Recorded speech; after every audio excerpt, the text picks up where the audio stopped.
Okay, so still no state-of-the-art setup. Tried the screen recorder, didn't like it. So we'll just stick with this setup. Anyway, all the links and resources for everything I'm going to cover, they'll be in the description below, so you don't need to like write these anything down I'm saying. There's going to be a lot of information with links, phone numbers, people's names, so on and so forth. All this stuff is up to date as of January 10th, 2021. Any of the errors you find or anything that may have been updated, please feel free to comment below and update that. I'll also update it probably in another video, but for now, everything is up to date once again as of January 10th, 2021. Okay, so the first thing I want to cover is this new site. Now, it's not super new, but it's about 10 days old. So if you've been looking into the COE process and you're just now getting back into it, this is something that is brand new. You can do the entire COE right online now. And once again, the site will be in the description, but it is coethailand.mfa.go.th/Regis, R-E-G-I-S.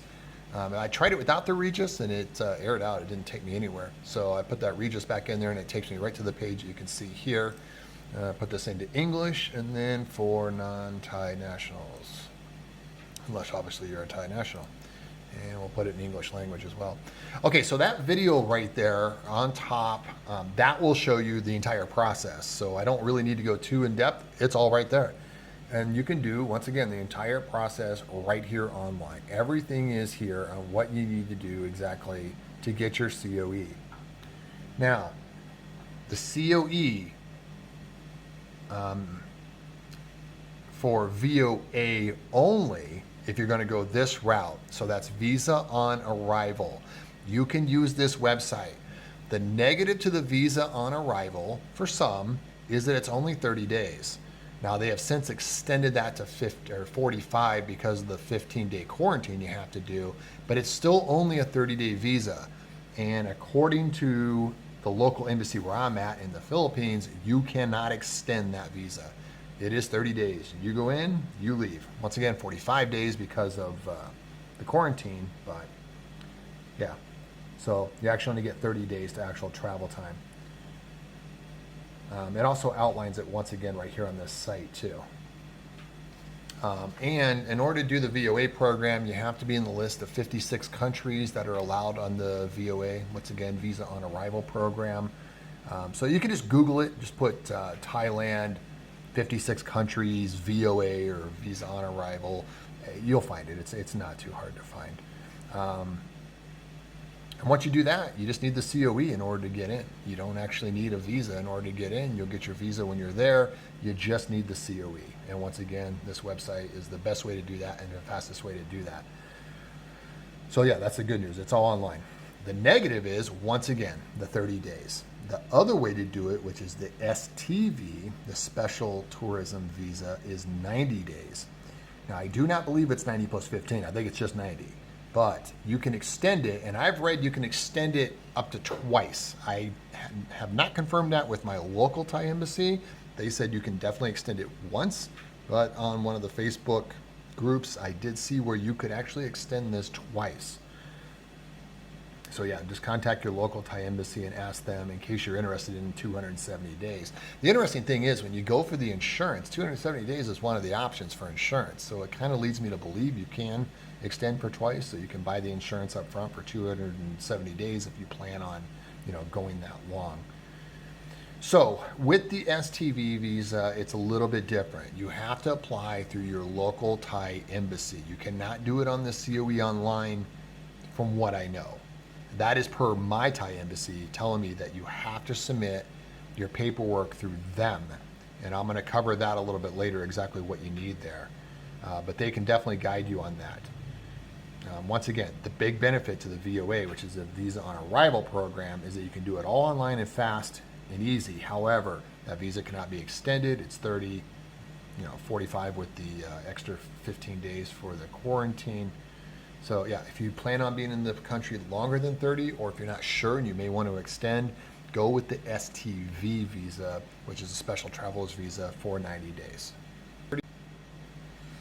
Okay, I mainly wanted to make this video to cover a lot of the new FAQs and also obviously that website that we just covered.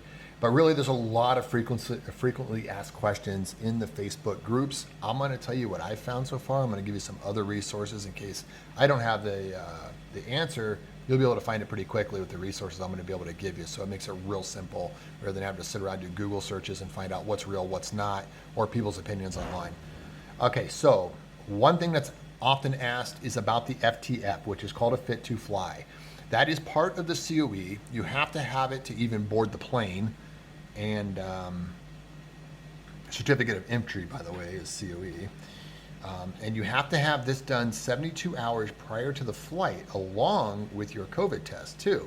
So you're going to do both of these kind of at the same time. And it's actually very easy to find this. You just Google FTF Thailand ASQ form, or fit to fly Thailand ASQ form, or whatever you want to put in there. You're going to find it, and there's going to be a bunch of generic forms. And those you can just print one out, give it to your doctor, go in, tell them you need a fit to fly, show them the form, have them fill it out, sign off on it, and that's it. You're good to go. Now, easier way. You don't have to do anything. Simply use Dr. Donna. She has done a ton of these for the Facebook group members. Her info, once again, will be in the description, but I'm going to cover it right now. It's just info@medconsultasia.com, or her WhatsApp is +669 226 91347. And once again, it'll be in the description anyway. But yeah, just use her. It's real simple. I believe it's 400 baht to use her, which is very affordable. I believe that's like, I don't even know, it's like $100 or something like that. I think every 100, no, that's not even that much. I think it's like $12. Anyway, yeah, just use her. And a lot of the people in the Facebook groups are using her. She gets it done in like 15, 30 minutes. It's real quick. You don't have to go anywhere. You don't have to go to your doctor. You don't have to print anything up. They do it all for you. Okay, so let's talk about this new outbreak. Now, originally when I was going to make this video, it was right after this happened. And this is the shrimp market outbreak that happened. They had 700, maybe even 800 plus cases from this shrimp market outbreak, and it is spread across almost all the provinces in the country. So, a week ago, a lot of the travel was kind of up in the air. It's become a little bit harder now, and we'll cover that later, but it is still possible, and Thailand's doing a great job. Thailand's always done a great job with COVID ever since day one. I mean, they went a long time with no locally transmitted cases, a couple months at one point. And yeah, so this outbreak, it hit them, and it hit them hard. And like I said, 700 on the very first, 700 or 800 the very first day of it, and there were several days above 500 as well. Now the last 3 days, it's been 350, 300, 212, 205, so it's going down. Thailand is doing an amazing job, and you'll see some of the things later on they're doing. It's pretty strict, but you know what? It's good if you want COVID to go away or get it under control. So yeah, we'll cover those definitely later on. But with that being said, some of the common questions, especially, it comes up with a new outbreak or changes in policy and stuff, is your deposits for your refunds, your reschedules. Make sure your hotel offers this. You need to confirm this with the hotel. There are a couple nightmare stories on Facebook groups of people booking hotels, and then that's it. They're just out the money, and they're sitting at 100% or more than 50% or whatever, and they just lose it.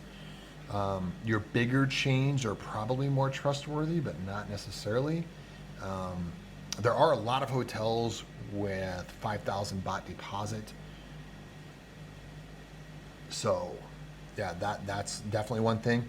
On the insurance side of things, AXA, because we had to rebook ours, but we rebooked ours out of choice because it was just, I was too worried about things not happening before we left. Originally, we were going to go January 21st. Now we're out to March 5th. So AXA, who we did our insurance through, right through the Line app, Line app, they just redid it for us, emailed it over. They sent it right through the app, and I downloaded it and just reprinted it, no problems. AXA is incredible if you're going for insurance. Once again, their information will be below, but they are super fast and easy. Okay, change the background for you a little bit. Those are the groups on the Facebook groups, and as you can see, 14,000, 8.3, 3.8 thousand, 1.6 thousand. The bottom one I'm not a member of. It's brand new. It's only 44 people. But those groups right there, that's where you want to go for incredible resources. So, okay, so we were talking about the hotels and their policies. Another thing that keeps coming up in these Facebook groups is some of the hotels are asking for both sides of the credit card. Apparently, this is just a common thing in Thailand. If you're forced to do it, take a picture and just use your phone photo editor to white out the first 12 numbers on the front and the CCV2, the security number on the back. Just show the last 4 on the front and the signature line on the back if you absolutely want to go that way. There's also other ways to pay them. You can pay them through TransferWise or other methods as well. You're probably safer on your credit card. We're actually going to cover something else about Agoda a little bit later that just started up as well. So that's another option. I'm not going to get into it right this second though. Okay, so the other big thing that's really come up is the possibility of double or maybe even triple quarantines. As of today, and that is right here, no? It's right here. This is for Phuket. Now I'm going to use Phuket as the example of what I'm talking about here because that's ultimately where we're going to get back to our boat, which is in Phuket. So as of today, literally, well, this is January 9th, but the news is just published online today. So it shows you what you need to do to get into Phuket. But here's the problem. You fly into Bangkok. There are no direct flights to Phuket. And I got a buddy who actually had a direct flight booked into Phuket and they canceled it. And then he went online and tried to find other flights. All of them had been canceled. I don't know why they're doing that, but they are. So anyway, you have to fly into Bangkok. You can do your ASQ in Bangkok or Pattaya. Both of them are red zones, but it doesn't matter. You're going to quarantine anyway, so it's kind of irrelevant which one you go to. We picked Pattaya because we wanted to be on the coast. We wanted a balcony and be able to look at the ocean. 14 days is a long time to be locked up. Got to have something to look at. So yeah, we're going down there. Plus the air is cleaner too. I got allergies sometimes, so that will be better for me. And then I can fly directly into Phuket from Pattaya. But now that has changed. As of, if I were to go today, I'd have to fly in, do my 14 days. After the Pattaya ASQ, fly into Phuket and do yet another 14 days. Yeah, 28 days. It's actually 30. And here is, once again, this is on the Thaiger, THAIGER.com. It's a really good website for what's going on in Thailand. But that shows you right there, people arriving from Samut Sakhon, which is where the outbreak was, Chonburi, that's where Pattaya is, Rayong, blah, blah, blah, so on and so forth. And of course, Bangkok's included in there as well. But yeah, it shows you everything you have to do. One of them is you have to register through that Go, PHUGET.com app. There's actually another app that we're going to cover. I don't know if it's here or not, but we will cover that one as well. Oh, it's called, there it is, More China? It's not China. China. MORCHANA is the app. 2 words. MOR space CHANA. That is mandatory. If you do not download that app and use it while you're there, you can be fined and even imprisoned. So yeah, it's pretty strict there.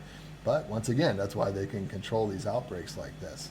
So yeah, that's a big concern right now. Now, the good news is that this is only effective through January 31st.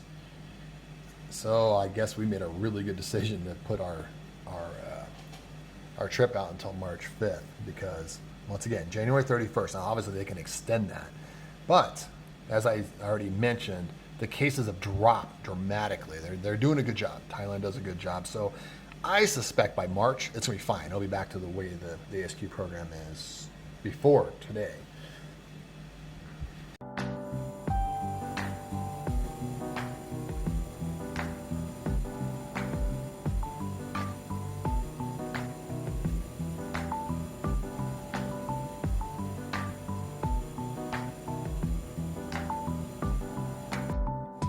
All right, so my handwriting's really bad. I mean, like, really bad. Like, it's not even legible.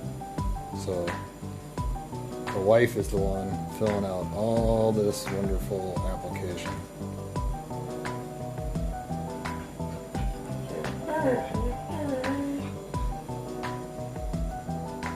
the dog's not entertained by the whole thing.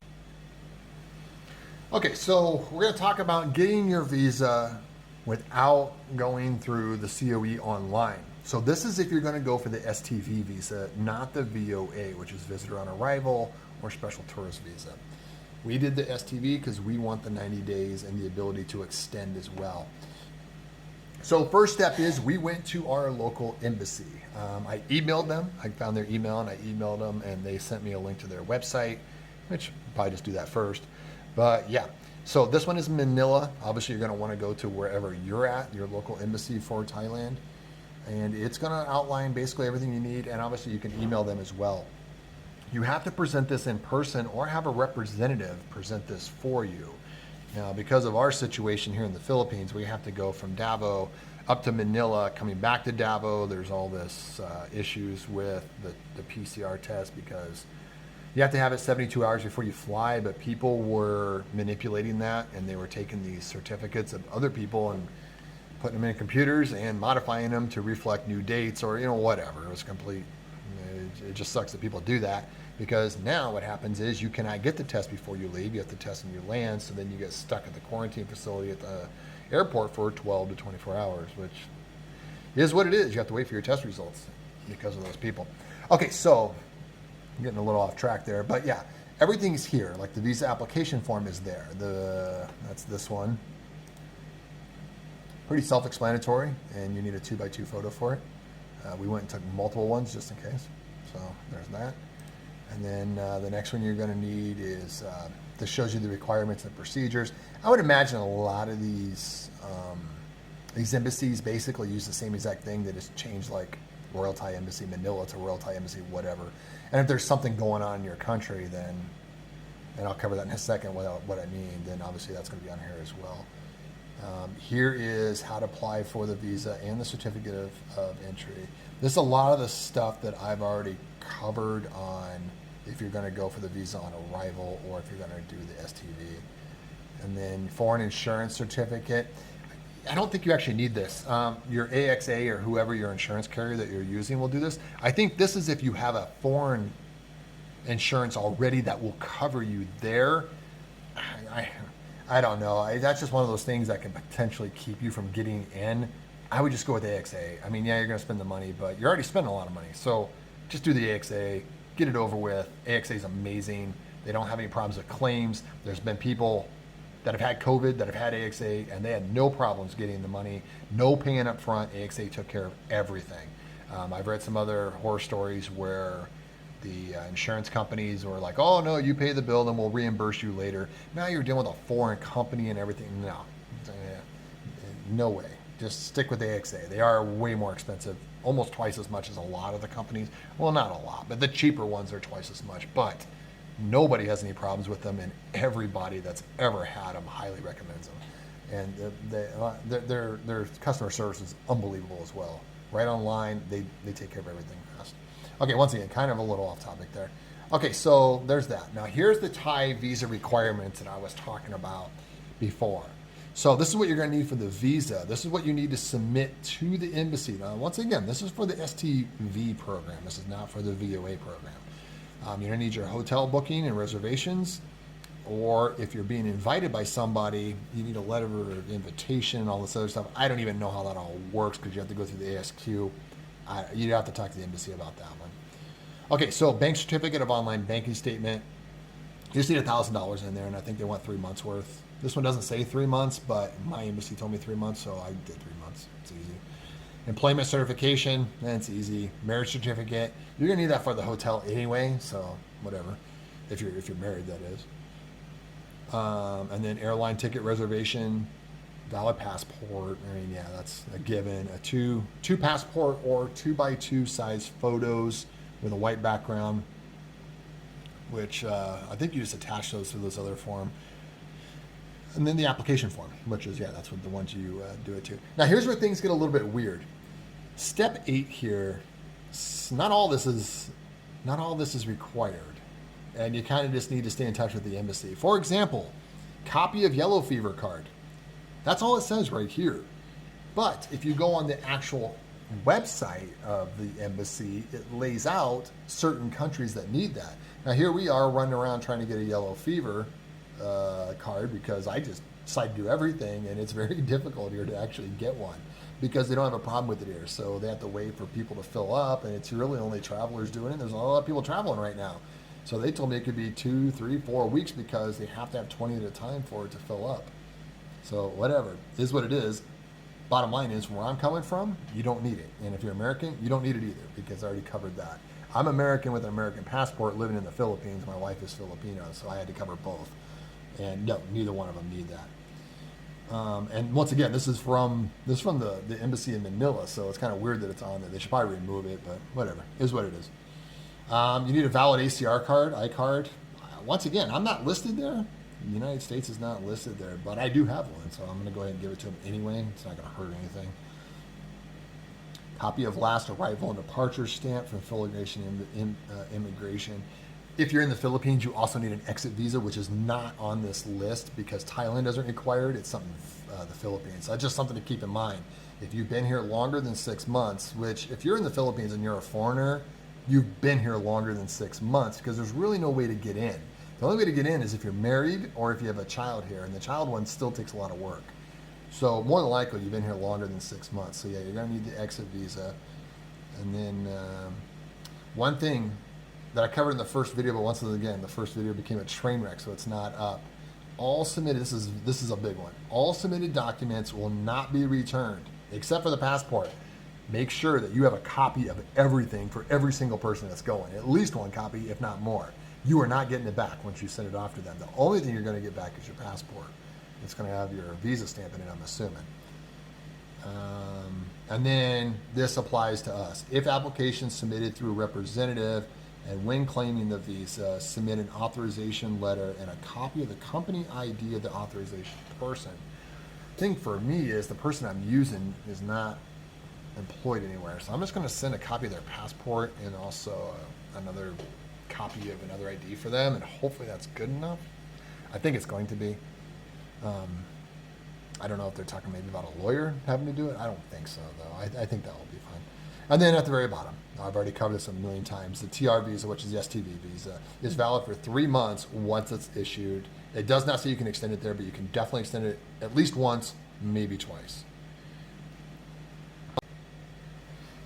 Okay, so next on my list is things that people ask for in the hotels that you may not think about. So a balcony for fresh air. This was huge for us. We had to have this, and we got a room with it. Wi-Fi. All your rooms are gonna come with Wi-Fi, but there's Wi-Fi and then there's Wi-Fi.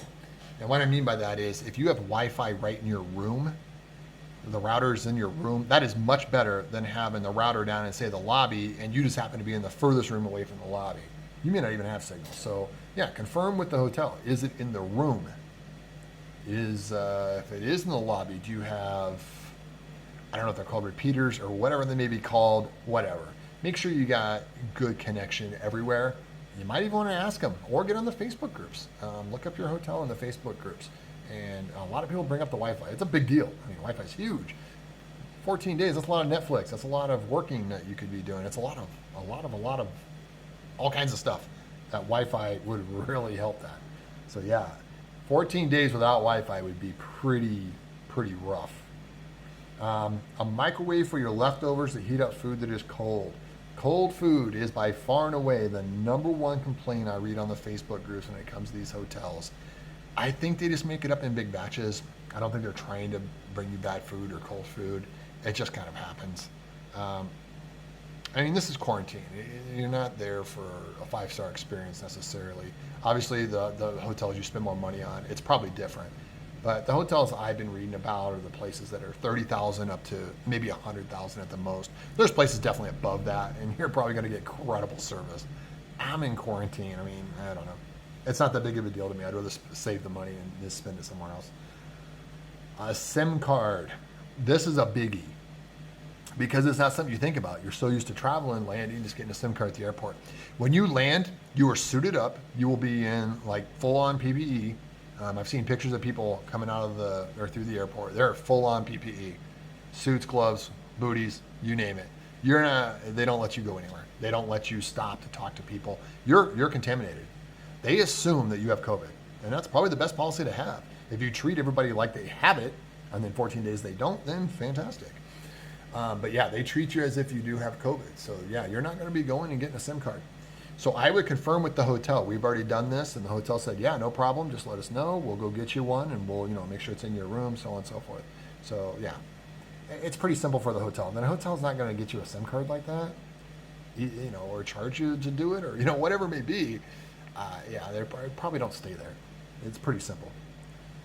Now I don't know about Bangkok, but I'm going to tell you, in Pattaya, you can get a sea view room. The air is cleaner than Bangkok, and with a balcony. And you get a little bit more hotel in Pattaya. Now, not a lot more, but Bangkok's more of a place where everybody goes. So, the demand is definitely higher in Bangkok. It's closer to the airport. It's 2 hours from the airport to Pattaya, and some people just don't want that drive, especially, full on PPE'd up and, all that good stuff. So, but we stayed there. I wanted the cleaner air. I wanted the sea room, or the sea view room, so on and so forth. And you know what? For my wife and I, we only spent $65,000. That's cheap. When you start looking at these places, that's cheap. Now, this place by itself, if you're by yourself, it's like $50,000. But they do this place, this Bella Villa. They do an incredible job. And they have great reviews, by the way, on the Facebook groups. But they are ones that actually discount, which makes a lot of sense for married couples. You're not using 2 rooms. Yeah, you're eating twice the food, and you're taking twice the COVID test, and twice the time of temperatures. But that is not overall twice the expense for them. So I think it was like 50% more for the wife. Yeah, so it's like right around 68, 70,000 or something like that. So anyway, other things to bring. And this one is, I just got a super short list here because I kind of want to leave this one up to you guys. Tell me what to bring. Tell me things that you can think of. I guarantee you there's things that other people will not think of. And you're like, oh, wow, that's a really good one. Like, for example, one of the things I'm definitely bringing, and I guarantee a lot of you are not thinking about it, or maybe you are, but some of you may not, and that's workout resistance bands. These things don't take a lot of space. They provide a lot of resistance, and they're great to work out with. And I plan on working out quite a bit while I'm in that hotel room. It's just something to do. Why not? A Bluetooth speaker. I read that one on the groups. I'm like, oh, that's a really good idea, and not something I would have thought of. Also, make sure you bring cables. You want HDMI. You want a USB-C if you use USB-C versus USB. You want all possible outlet converters. That's a big one. It'd be pretty crappy to go there and not have an outlet converter. You might even want to pack a power strip. So you run an outlet converter to a power strip to what you're used to using for plugs, and then there you go. You're good to go. For me, it's not as big as a deal. If you're coming from the United States, it's kind of a big deal because they are not on 110 there. So you want to make sure that you've got everything in line first. I mean, your electronics, your laptop, your computers, your laptop, your tablets, your cell phone, so on and so forth, you're fine. You can plug that right into 110 or 220, it doesn't matter. But other things that you may bring, you're going to want a converter. And not just a converter, but also the plug itself is different. And even the plugs in 220, like here in the Philippines, I run into different plugs here all the time, so I have to have converters all the time. It's really quite annoying sometimes, but yeah, you have to have all these different converters. Okay, so you're on your day of the flight. What do you need? Here's your checklist. Obviously, there's a lot more stuff, and we're going to cover some of that as well. But this is what you absolutely need. You need your passport. You need your COE. You need your fit to fly. Once again, that's something that's 72 hours prior to flying the FTF. Same thing with the COVID test, 72 hours prior to flying. You need your insurance. You need your ASQ confirmation hotel booking. You need your flight ticket confirmation. Obviously, you're getting on a plane, you're going to need that. That's your boarding pass or your ticket. I just put it down there because you need it. And then you need a T8 form. Now, this is something that was interesting for me because I just went through all the requirements per the embassy out of Manila. This was not on there. The T8 form is not on there. This is something I found in the Facebook groups. So I just went and Googled Thailand T8 form, and it pops right up. And it's an actual government site visa form thing, and you need that. It's just a health declaration, is all it is. So yeah, you got a fit to fly and a T8 form. They're kind of redundant, but one's from a doctor 72 hours prior, the other one is not. So with the exception of the fit to fly and the COVID test, all these should be done way before. And of course, check your passport, make sure it doesn't expire in the next 6 months, or even expire 6 months from whenever you're there. So I wouldn't even risk it. Make sure you're good for a year, whatever it may be. Okay, on to the next thing I see a lot of, and it is the ATM charges. 5.5% plus 220 baht. That's like $6. So 5.5% of your transaction in $6. That's crazy. Obviously, I'm using US dollars, but yeah, that's a lot. And so there are ways around that. Number one, bring cash. The next one is use TransferWise to send to a Thai bank account. So like a friend, a business associate, possibly a hotel or the boatyard. In our case, that's what we're going to try to do. We're going to try to go through the boatyard. There's actually I have it up here somewhere. There it is.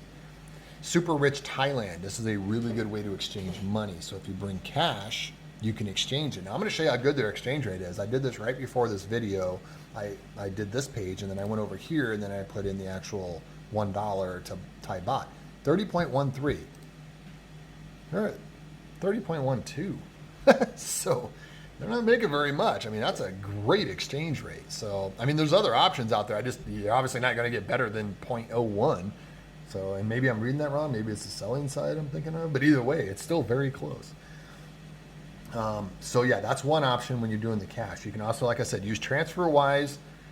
That link will be in the description. This is a great service, by the way. Super fast, super efficient, especially if you have money in your TransferWise account. It's basically instant. If you don't have any money in there, they have to pull from your account into your TransferWise and then on to wherever you're sending it. Sometimes that takes 24, 48 hours, but it just move money over there and in your account, in your TransferWise account. By the way, they also have their own debit card nowadays, which I read can be used without ATM fees. Now, I don't quote me on that one. It's just something I read. I don't actually know for a fact. There is another place, if you cannot find this Super Rich Thailand, called vasuexchange.com. Once again, it will be in the description below, but it's VASUE, VASU, and then exchange.com. And that was also one mentioned quite often in the groups for having a really good exchange rate. Okay, so this question was interesting. It wasn't even a question. It was just a comment I saw when reading this Facebook groups. And something I would have never thought of, and I'm glad I'm on the Facebook groups for the ASQ program, because like I said, this is not something I would have thought of. But I guess what's going on is that when the room service goes from room to room, they're all PPE'd out, solid plastic, gloves, face mask, shield, all this stuff, hairnet, whatever. But if they clean one room and they go to another, they're not changing that. They literally stay in the same stuff. So they're cross-contaminating at that point. And you might just want to clean your own room. Maybe bring your own cleaning supplies. So they're not cleaning the suits between the rooms. And so like I said, it might be better to clean yourself, bring your own cleaning supplies, so on and so forth. One tidbit of positive information that really shows where the Thai government is going with this. And if you're worried about booking and then things getting canceled, probably not. It might get more difficult, like I've already mentioned, with the possibility of double quarantines, so on and so forth. But on the 6th, the Thai government said they will not block UK visitors, even with the UK outbreak and the new strain of COVID. And it's a really good sign of things for other travelers. So if you're worried about border closures, cancellation, you don't have to worry about it. I mean, obviously you still have to worry about it, but if they're going to let the UK people in right now with the new UK strain, which a lot of countries have banned them, it kind of shows that they don't really want to close their borders. I think Thailand's very confident in their ability to control COVID, and they've shown that they can already do it. So I think that's what's going on with that. Do vaccinated people have to go to quarantine?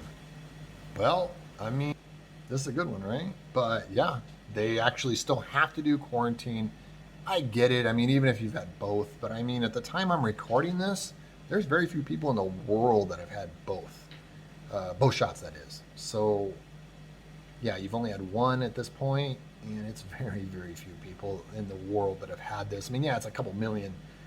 Actually, I think it's like maybe 20 or 30 million across the world right now at the time I'm recording this that have had the vaccine. But that's such a small amount, really, in the grand scheme of things. So, yeah, you still have to do quarantine, even with the vaccine, and you might even have to do the double quarantine, even with the vaccine. So, yeah.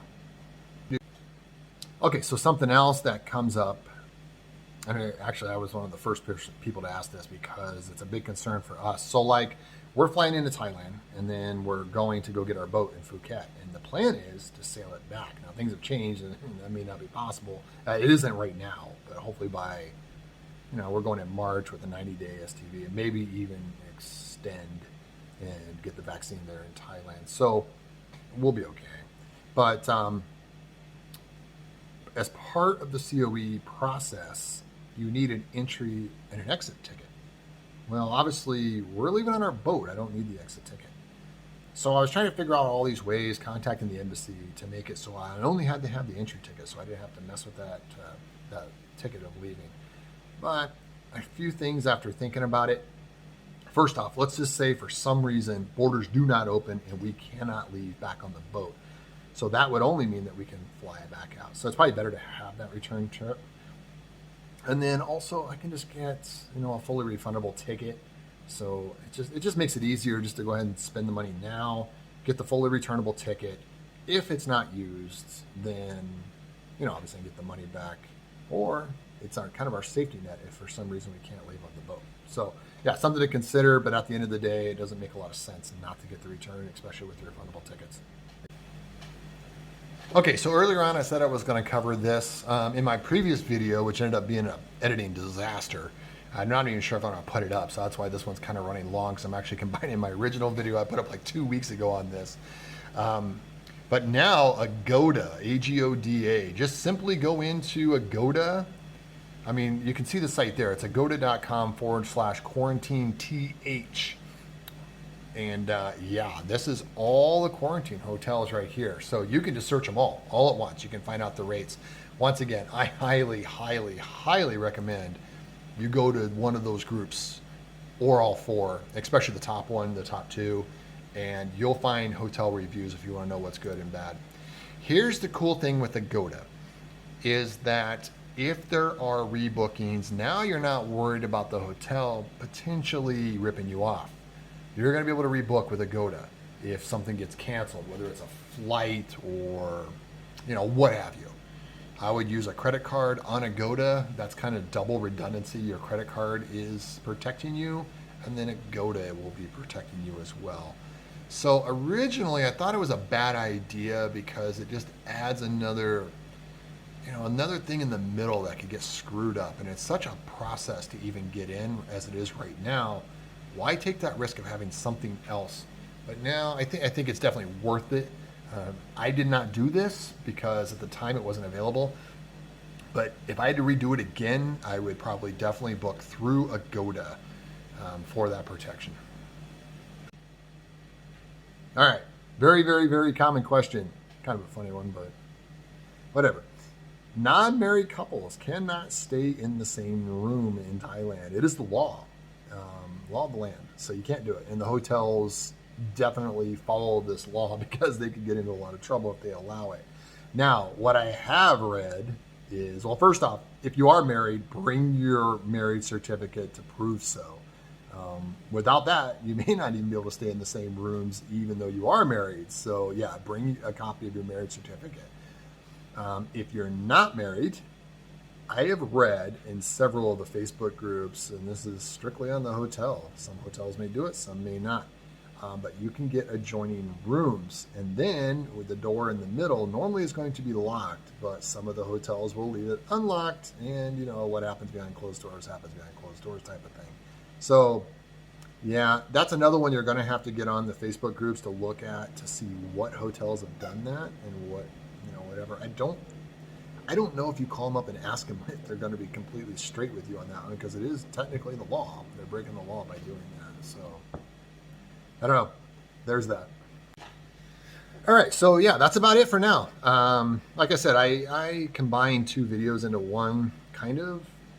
Not really. I recorded an entirely new video for the second one, but I just realized that the first video was just, it wasn't good. It wasn't what I wanted. So that's where we're at. And I kind of combined them a little bit. If you have any questions, feel free to ask. I mean, I've been doing this for about a month and a half now, so I kind of been on top of it. Actually, I've been watching it the whole time because they're both stuck in Phuket, and I've been wanting to get back in, so I've been watching everything progress. One thing I didn't cover, this is a biggie.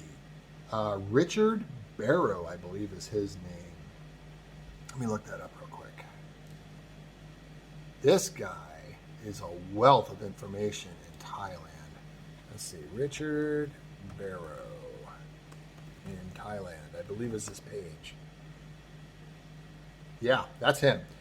This guy, Richard Barrow, here.